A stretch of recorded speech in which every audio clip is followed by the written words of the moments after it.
जय झूलेलाल। मुंहिंजे चैनल सिंध समाज ते तव्हां सभिनि जो स्वागत आहे। पंहिंजी मिठड़ी ॿोली सिंधीअ में मां तव्हां सां गॾु शेयर कंदी आहियां कुझु सिंधी कथाऊं, सिंधी भॼन, कुझु सिंधी रेसिपियूं ऐं दादीअ जा घरेलू नुस्ख़ा। अॼु मां तव्हां सां गॾु वैसाख मास जी कथा जो चौथो अध्याय शेयर कंदसि। तव्हांखे अगरि मुंहिंजी कथाऊं पसंदि ईंदियूं हुजनि त प्लीज़ चैनल खे सब्सक्राइब कयो, जंहिंसां कि तव्हांजो सपोर्ट हिन भेण खे मिलंदो रहे। वैसाख मास जी अध्याय चौथो।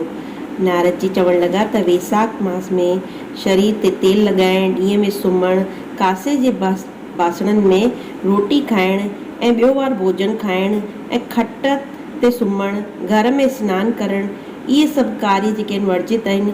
वैसाख मास में ॾींहं जे समय थकियल ब्राह्मणनि जा पेर दॿाइण, इहो सभिनि व्रतनि में उत्तम व्रत आहे, जेको ॾींहं जो घर में आयल थकियल ब्राह्मण खे सुंदर आसन वेहण लाइ ॾिए थो ऐं उनजा पेर दॿाए थो, उहो सभिनि बंधननि खां मुक्त थी थो वञे। जेको गंगा जी तीर्थ में सनान जो फल आहे, उन जो फल उहो पाए थो। मनुष्य रोगहीन ऐं मोटो ताज़ो थी करे बि वैसाख मास में सनानु न करे त चंडाल योनि खे प्राए थो। वैसाख मास जी संक्रांतीअ जे ॾींहुं जेको बि ॿाहिरि वञी करे कंहिं तीर्थ ते सनानु करे थो, उहो 100 जनम वठे थो। वैसाख मास में अन्न दान ऐं जल दान न करण वारो निश्चय पूर्वक सभिनि दुखनि खां मुक्त नथो थिए। वैसाख मास में नदीअ में सनानु करणु, भॻवान विष्णुअ जो ध्यानु करण सां 3 जनमनि जा कयल पाप नष्ट थी वेंदा आहिनि। प्रातः काल जो उथी करे समुंद्रनि में किरण वारी नदियुनि में जेको सनानु करे थो, उहो 7 जन्मनि जे पापनि खां मुक्त थिए थो। वृद्ध, गंगा, कालिंदी यानी कि यमुना नदी, सरस्वती नदी, कावेरी, नर्मदा ऐं त्रिवेणी, इहे 7 गंगाऊं आहिनि। वैसाख मास में वहंदड़ जल में मंजन करण सां सभिनि जन्मनि जा कयल पाप नष्ट थी वञनि था। खीर खां उत्तम ॾुध थींदो आहे ऐं ॾुध खां उत्तम घी थींदो आहे।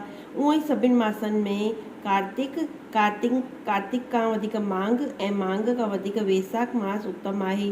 दरिद्र ऐं पराधीन जेको बि जंहिं वटि जेको बि थोरो घणो बि हुजे, जेकी वस्तु हुजे, जल हुजे, कंद हुजे, फूल हुजे या वरी फल हुजे या गुड़ ऐं छाछ, जेको बि उन वटि हुजे, उहो दान करे। उन दान करण सां दरिद्रता मिटंदी आहे ऐं उन दरिद्रता सां मनुष्य जा पाप जेके आहिनि उहे बि नष्ट थी वेंदा आहिनि ऐं उहो कॾहिं बि दुख न ॾिसंदो आहे। इन करे मनुष्य खे वित अनुसार दान ज़रूरु करणु खपिजे।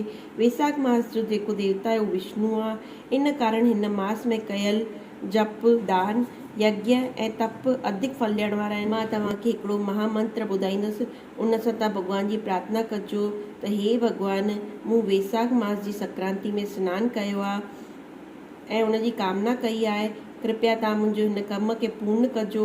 हे मधुसूदन, मां सनानु करे तव्हांखे अर्दय ॾियां ऐं तव्हां हुनखे ग्रहण कजो।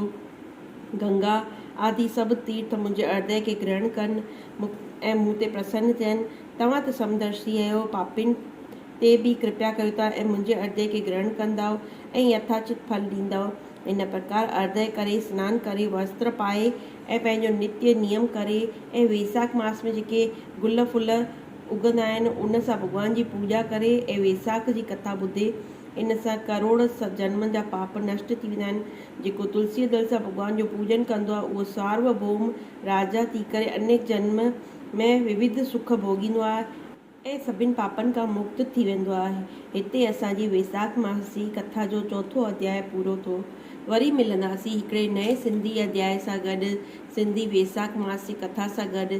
तेसि ताईं मुंहिंजे सभिनि सिंधियुनि भाउरनि भेनरुनि खे जय झूलेलाल, जय श्री कृष्ण।